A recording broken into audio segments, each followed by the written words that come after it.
watuambie. Sisi ndio tulisema kama dereva kuve makanga waende.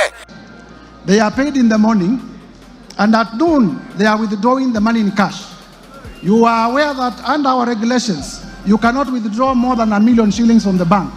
But I have listed in schedules where in a single day as many as 10 transactions, cash transactions, were being done from monies that had been paid from the office of the Deputy President.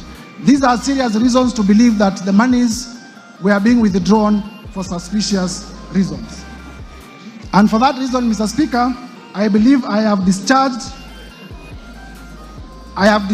my burden of proof, and it should be confirmed as a ground of impeachment. Mr. Speaker, allow me to proceed to ground number 8. Ground number 8 is about breach of Section 132 of the Penal Code and breach of Section 129 of the Leadership and Integrity Act. I rely on the evidence of the video in the case of Justice Esther Maina, that the Deputy President did mislead the public that Justice Esther Maina was corrupt simply because she had made a finding that was against him. Mr. Speaker, I also rely on a video that I'm going to play shortly, that the Deputy President did attack the National Intelligence Service in a televised television interview in Mombasa. Mr. Speaker, in that televised interview, and you will see it shortly, the Deputy President misled the Kenyan Republic on several accounts, which I will discuss after the video has been played. Where did the rain begin to hit us? Where did we stop listening to the people? President William Ruto and I were the darling of the Kenyan people. And I sympathize with my boss, President William Ruto, because this information was not available to him. I know President William Ruto. Had he known 2 months ago that the people of Kenya did not want anything to do with the Finance Bill 2024, he would not have asked his parliamentary party to push it through. Yet, we have an organization paid by the public to give him and government such information. And that is where the problem is. We have a dysfunctional National Intelligence Service. So many Kenyans would not have died. Property would not have been destroyed. Offices would not have been touched. There would have been no mayhem. But they slept on the job. It had to take people to die, property to be destroyed, protests across the country for the president to know the truth of what the people of Kenya feel. By such doing, I am inviting the House to find that the Deputy President did mislead the public. The Deputy President did live below the expectations of the office that he holds, made unfounded, sensational statements, and therefore that ground should be upheld for his impeachment. I will be inviting this House to find that the Deputy President breached his own oath of allegiance to office. And a person who breaches his own oath of allegiance to office is not fit to hold the office of the Deputy President. I therefore urge members to find that this ground has been proven to the required standard. The Deputy President repeated his shareholder Kenya government company utterances, directly contradicting the President.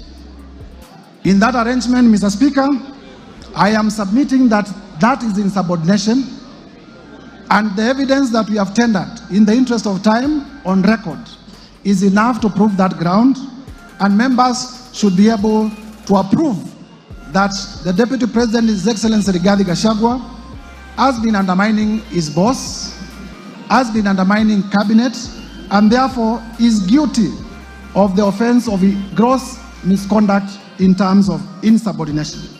Kuna vile ni kama iko one sided, ni kama kuna ubaguzi uliopo, sababu kuna vile ambavyo conduct ya Wetangula ambaye ni speaker wa bunge inaonyesha ni kama kuna vile wameegemea upande mmoja, ni kama it's like they have sworn that for whatever means possible wata impeach the deputy president. Na ukiangalia kama sasa unajua waweza uliza hivi ni wakati gani ambao bunge ilipewa mandate ya kudictate vile ambavyo utatumia shamba lako. Nasema hivyo sababu ya nini? Mishimboko alikuwa ametupa one of the examples kwamba bwana DP alikuwa amenunua shamba pale Nyandarua na alikata mahindi. But the question is, ilikuwa shamba lake ambalo alikuwa amenunua halali? Kwani alikuwa aombe ruhusa bunge ndo aweze kufanya kazi na shamba lake? Unajua mambo mengine ambayo tunaona Wetangula na nyamaza ni kama it's already they already have a side they are picking. Mimi maoni yangu kulingana na hii impeachment ya D.P. Gachagwa, it is not fair because those people they want to substitute the deputy president because they want to fix someone yule atakuwa favorite kwao, na kulingana na kisheria hata ile kitu inaitwa public participation haikufanywa vile inastahili because it is supposed to have 21 days of civic education to the community. Na sasa kama kulingana na vile hiyo makaratasi ilikuwa inajazwa, mimi nilikuwa najiuliza kama wanaibanga hii masaduku ya kula hii makaratasi ya kusaini kama check haitaibwa, so we are not satisfied with that. Kwa majina mimi naitwa Samuel Kagenyo na mimi ni mkaaji wa hapa Nyeri. Wacha niseme kutoka ile watu wabunge walianza hiyo ni nini nilikuwa naangalia, lakini nimeona kitu kimoja hapo, nikaona kama hawaedi mzuri. Kama naona kama watu wale wana support nini Rigathi atolewe wanapewa dakika 8, lakini hawa kina wa Musyoka wanapewa dakika 5 wanafukuzwa. Kwa nini kunaenda namna gani? Hapo kuna justice hata moja, hata ile wamesema hata moja. Na vile ninaambia hiyo bunge it's biased. For the first time in the morning they are biased. Kwa sababu mtu kama ana support Rigathi Gachagua hapatiwi microphone. Wala ana support nini motion ya Gachagua aondolewe, wao ndio wanapewa kipaumbele. Kitu ya kwanza nauliza hii nini ya public participation walitoa wapi? Watu wabia walitoa wapi? Kwa sababu mimi nilisema yes, nilisema asiondolewe.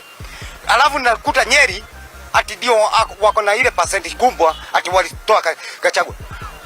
Wanataka kutoa Gachagua. Watu wabia. Sisi ndio tulisema kama dereva kuve makanga waende. Naambia hii nishi. Nasikia bwana Ruto asikie. Asione leo, aone kesho. Kwa sababu akifikiria ati Gachagua anaenda, hata yeye mwenyewe siku zake imehesabiwa na Mungu. Kama vile alisimama katika usiku ya kwamba hata hurumiwa mdogo wake. Hiyo ilikuwa kama aliambia Mungu. Mungu naye atamkataa.